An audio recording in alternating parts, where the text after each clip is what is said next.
নমস্কার বন্ধুরা, একটি নতুন রেসিপির সাথে আপনাদের সবাইকে স্বাগত জানাচ্ছি মেঘার সাথে বাঙালিয়ানাতে। বছরের ঠিক এই সময়টাতেই ইলিশ মাছ আমাদের সবার জন্য বেশ সহজলভ্য হয়ে যায়। সেই জন্য এই সময় আমরা বাড়িতে ইলিশের বিভিন্ন পদ রান্না করে থাকি।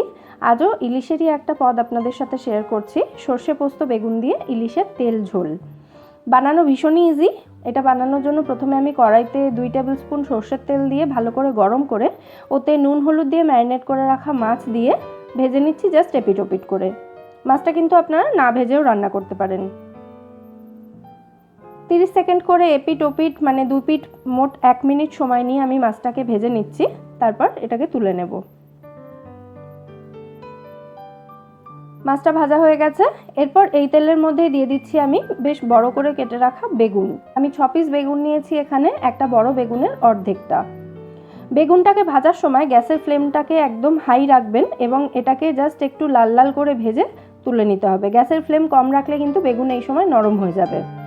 এবার এই বাকি তেলের মধ্যে দিয়ে দিলাম হাফ টিস্পুন মতো কালো জিরে, সাথে দিচ্ছি একটা কাঁচা লঙ্কা। তারপর দিয়ে দিচ্ছি 1 টিস্পুন পোস্ত এবং সামান্য একটু সর্ষে একসাথে আমি বেটে রেখেছিলাম। সেই বাটাটা দিয়ে এর মধ্যে সামান্য একটু জল দিয়ে দিলাম যাতে মশলাটা পুড়ে না যায়। এই সময় এর মধ্যে দিয়ে দিচ্ছি 1/4 টিস্পুন হলুদ গুঁড়ো এবং 1/4 টিস্পুন মতো লাল লঙ্কা গুঁড়ো। এবার এই সমস্ত মশলাগুলোকে তেল ছেড়ে আসা পর্যন্ত কষিয়ে নিতে হবে ভালো করে। প্রায় মিনিট খানেক মতো কষাতে হবে এটাকে। দেখুন মশলা থেকে তেল আলাদা হয়ে গেছে, একদম তেল ওপরে উঠে এসছে। আমাদের মশলাটা খুব ভালো করে কষানো হয়ে গেছে। এরপর এর মধ্যে দিয়ে দিচ্ছি পরিমাণ মতো জল। যে যেরকম ঝোল রাখতে চান সেই অনুযায়ী জল দেবেন। ভালো করে মিশিয়ে দিচ্ছি এটাকে। নুন দিয়ে দিচ্ছি স্বাদ মতো, আর দিচ্ছি 4টে চেরা কাঁচা লঙ্কা। দেখতেই পাচ্ছেন গ্রেভিটা ফুটে গেছে। এরপর এই ফুটন্ত গ্রেভির মধ্যে দিয়ে দিচ্ছি বেগুন এবং ভেজে রাখা ইলিশগুলো।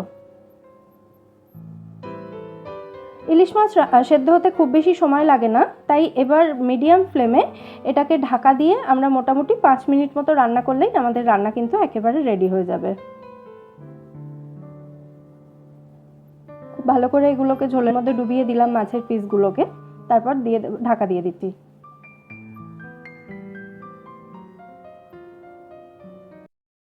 পাঁচ মিনিট হয়ে গেছে।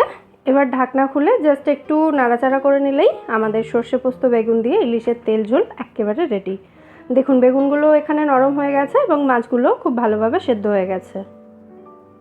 গ্যাসটা অফ করে দিলাম এখানে। এরপর এটাকে সার্ভ করে নিতে হবে। গরম ভাতে এর স্বাদ কিন্তু একেবারে স্বর্গীয়। অতি অবশ্যই ট্রাই করবেন। আর রেসিপিটা কেমন লাগলো সেটা কিন্তু অবশ্যই আমায় কমেন্টে জানাবেন। আর এই রেসিপিটা যদি ভালো লেগে থাকে ভিডিওটাকে লাইক করবেন, এটা বন্ধুদের সাথে শেয়ার করে আমার চ্যানেল মেঘার সাথে বাঙালিয়ানাকে সাবস্ক্রাইব করে নেবেন যদি আপনি আমার চ্যানেলে নতুন হন। ফিরে আসবো নতুন কোনো রেসিপি নিয়ে। সবাই সুস্থ থাকবেন, ভালো থাকবেন এবং সবাইকে ভালো রাখবেন।